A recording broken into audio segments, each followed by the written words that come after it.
नमस्कार दोस्तों, मैं अमन स्वागत करता हूं आपका अपने YouTube चैनल एजुकेशन हब पे। यह बिहार टीचर के लिए क्लास है जो कि क्लास 6 के साइंस का पहला पार्ट है, जो कि बिल्कुल SCERT पर आधारित है, क्योंकि आपके सिलेबस में डायरेक्ट लिखा गया है कि जो भी क्वेश्चन पूछे जाएंगे वो SCERT बेस्ड होंगे। तो इस प्रकार के हर सब्जेक्ट की मैं क्लास आपके लिए लेकर आऊँगा, विज्ञान की, इतिहास की और भूगोल की। तो इस पार्ट में विज्ञान के पहले पार्ट में क्लास 6 का है, और जिसमें हमने प्रारंभ में कुल 4 चैप्टरों को समावेशित किया है, और इसमें वही जानकारियाँ हैं जो SCERT में दी गई हैं। तो चलिए शुरू करते हैं पहले चैप्टर से। तो यहाँ पर पहला चैप्टर है भोजन कहाँ से आता है। तो इनमें क्या क्या जानकारियाँ दी जा चुकी हैं, और साथ ही साथ इस PDF को प्राप्त करने के लिए आप हमारे टेलीग्राम से जुड़ सकते हैं, जिसका लिंक वीडियो के डिस्क्रिप्शन में दिया हुआ है।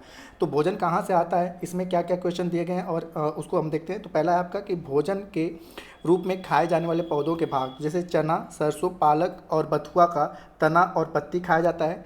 खीरा और टमाटर का फल खाया जाता है। मूली और गाजर का जड़ खाया जाता है। मूंगफली, सरसों और सोयाबीन का बीज खाया जाता है, वो भी तेल के रूप में। आगे की मधुमक्खियाँ फूलों से मकरंद यानी कि मीठा रस एकत्रित करती हैं और इसे अपने छत्ते में जमा करती हैं। फूल और उसका मकरंद वर्ष में केवल कुछ समय में ही उपलब्ध होता है। मधुमक्खियाँ मकरंद को अपने पेट में एक एंजाइम की सहायता से पचाकर शहद बना लेती हैं। यह शहद फफूंद बैक्टीरिया लगकर खराब नहीं होता है। आगे आपका कि पौधे अपने भोजन का निर्माण स्वयं करते हैं, इसीलिए इन्हें स्वपोषी कहा जाता है। यह सूर्य के प्रकाश की उपस्थिति में अपने भोजन को बनाते हैं, जिसे प्रकाश संश्लेषण की क्रिया कहते हैं। इसमें पौधे के हरे रंग के पत्ते, जिसमें मैग्नीशियम की उपस्थिति होती है, प्रकाश संश्लेषण में सहायता प्रदान करते हैं। आगे मनुष्य एवं जीव जंतु भिन्न भिन्न प्रकार के भोजन खाते हैं। पौधों के भोजन के स्रोत जो हैं पौधे और जंतु दोनों हैं। जो जंतु केवल पौधे और उनके एवं उनके उत्पाद को खाते हैं उन्हें हम शाकाहारी कहते हैं। जो जंतु केवल जंतुओं को खाते हैं उन्हें मांसाहारी कहते हैं, और जो जंतु पौधे तथा जंतुओं दोनों खाते हैं उन्हें हम सर्वाहारी कहते हैं। आगे आपका दूसरा चैप्टर भोजन में क्या क्या आता है। भोजन में क्या क्या आता है, इसमें कि हमारे शरीर की वृद्धि, विकास एवं स्वस्थ रहने के लिए कुछ आवश्यक तत्वों की आवश्यकता होती है। इन तत्वों को हम पोषक तत्व कहते हैं। हमारे भोजन में मुख्य पोषक तत्व कार्बोहाइड्रेट, प्रोटीन, वसा, विटामिन तथा खनिज लवण है। इसके अतिरिक्त हमारे भोजन में रेशा भी है, जिसकी हमारे शरीर को आवश्यकता होती है।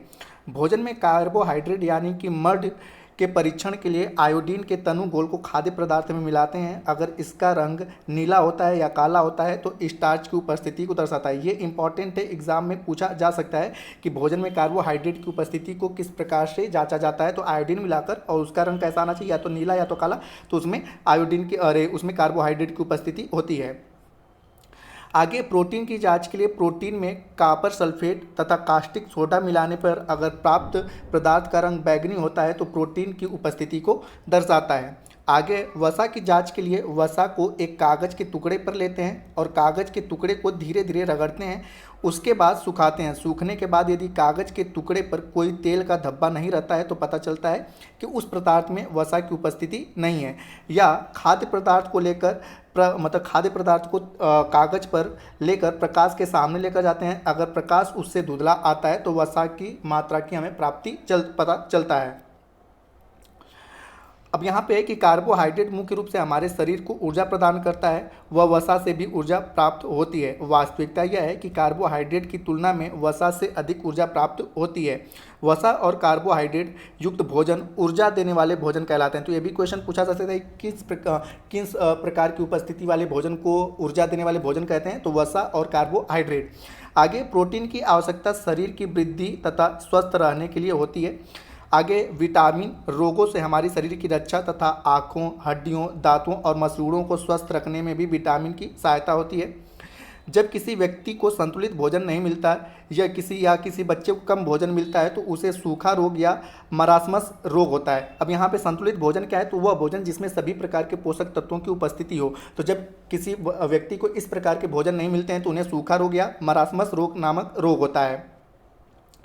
आगे कि हमारे शरीर की वृद्धि, विकास एवं स्वस्थ रहने के लिए कुछ आवश्यक तत्वों की आवश्यकता होती है। इन तत्वों को हम पोषक तत्व कहते हैं, ये हमने बताया। और यहाँ पे पोषक तत्वों में आपके प्रोटीन, वसा, विटामिन, खनिज लवण के अतिरिक्त हमारे भोजन में रेशा भी होता है, जिनसे कि हमारे शरीर की आवश्यकता होती है। भोजन में कार्बोहाइड्रेट यानी कि मड के लिए मैंने बताया कि आयोडीन को घोल को मिलाते हैं, और अगर नीला और काला आता है तो उसमें बेसिक तौर पर कार्बोहाइड्रेट की उपस्थिति मानी जाती है। आगे भोजन में प्रोटीन की कमी से क्वासिक्योर नामक रोग होता है। ये इंपॉर्टेंट है, कई बार एग्जाम में पूछा गया है कि प्रोटीन की कमी से किस प्रकार कौन सा रोग होता है। जब शरीर में आवश्यक मात्रा में पोषक पदार्थ नहीं मिलते हैं तब इस स्थिति को कुपोषण कहते हैं। तो आपसे पूछा जा सकता है कुपोषण किसे कहते हैं, तो जब किसी व्यक्ति को आवश्यक मात्रा में, ठीक है, पोषक तत्व तो उसके शरीर को नहीं मिलता है तो वह कुपोषण ग्रसित होता है। और अधिक मात्रा में वसा के सेवन करने से मोटापा होता है। आगे की लंबी अवधि तक पोषक तत्व के अभाव वाले रोगों को अभावजन्य रोग कहते हैं। तो आपसे कुछ भी पूछा जाए, यहाँ पे कहा जाता है कि अभावजन्य रोग किसे कहते हैं, तो जब कोई व्यक्ति लंबी अवधि तक पोषक तत्वों की प्राप्ति नहीं करता है तो उसे अभावजन्य रोग कहते हैं। और इसी अभावजन्य रोग से ही क्या होता है, आपका सूखा रोग होता है या मरामस नामक रोग होता है। अगला है आपका विटामिन ए से रतौंधी नामक रोग होता है। इसका लक्षण क्या है, तो कमजोर दृष्टि, अंधेरे में कम दिखाई देना और कभी कभी पूरी तरह से दिखाई नहीं देना। विटामिन बी से बेरी होता है और लक्षण क्या होता है कि दुर्बल पेशियां और काम करने में ऊर्जा की कमी होती है। विटामिन सी से स्कर्वी नामक रोग होता है और मसूड़ों से खून निकलना और घाव भरने में अधिक समय लगता है। आगे आपका विटामिन डी से रिकेट्स नामक रोग होता है। इससे अस्थियां मुलायम, अस्थियां और दांत दोनों कमजोर हो जाते हैं। आयोडीन में क्या होता है, आयोडीन की कमी से गले का फूल जाना और बच्चों में मानसिक विकलांगता होती है। और लोहे की कमी से रक्त अल्पता होता है। आगे भोजन का खट्टा होना या दुर्गंध देना, खमीर उठने जिसे कीड़वन की क्रिया भी कहते हैं के कारण होता है। तो भोजन का खट्टा होना किसके कारण होता है, खमीर उठने के कारण या कीड़वन के कारण होता है।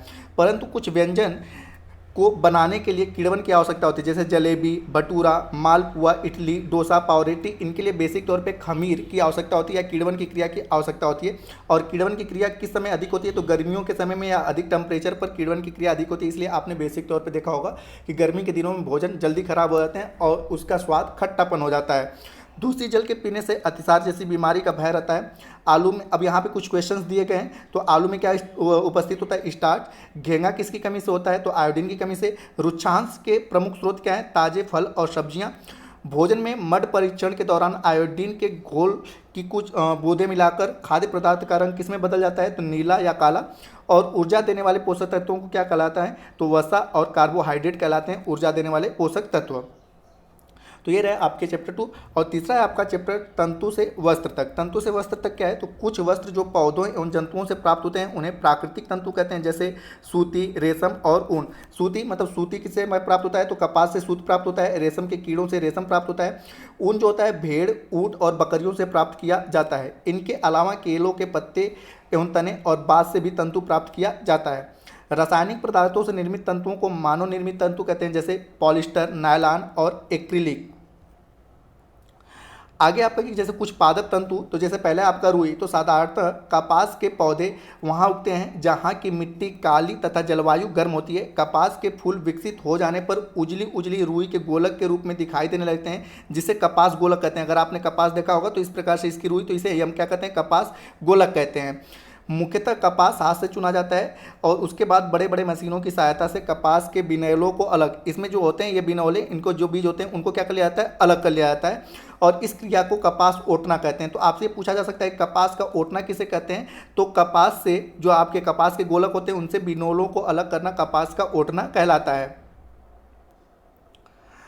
आगे आपका जूट, जिसे पटसन के नाम से जानते हैं, तो पटसन तंतु को पटसन के पौधे से प्राप्त किया जाता है। भारत में इसकी खेती वर्षा ऋतु में की जाती है। भारत में पटसन मुख्य रूप से पश्चिम बंगाल, बिहार तथा असम में उगाया जाता है। अब यहाँ पे बिहार से संबंधित है तो इसको ध्यान दीजिएगा कि बिहार के कटिहार, मधुपुरा, सहरसा, खगड़िया, सुपौल तथा दरभंगा जिलों में जूट अधिक मात्रा में उगाया जाता है। तो ये आपके लिए बिहार की दृष्टि से इंपॉर्टेंट हो जाता है। जब पौधों में फूल आने लगते हैं तो उसे काट लिया जाता है और कुछ दिनों तक इनके तनों को पानी में डुबो कर रखा जाता है ताकि रेशों को अच्छी तरह से अलग किया जा सके। वस्त्र बनाने से पहले इन सभी तंतुओं को धागे में परिवर्तित किया जाता है। रेशों से धागे बनाने की प्रक्रिया को कताई कहते हैं।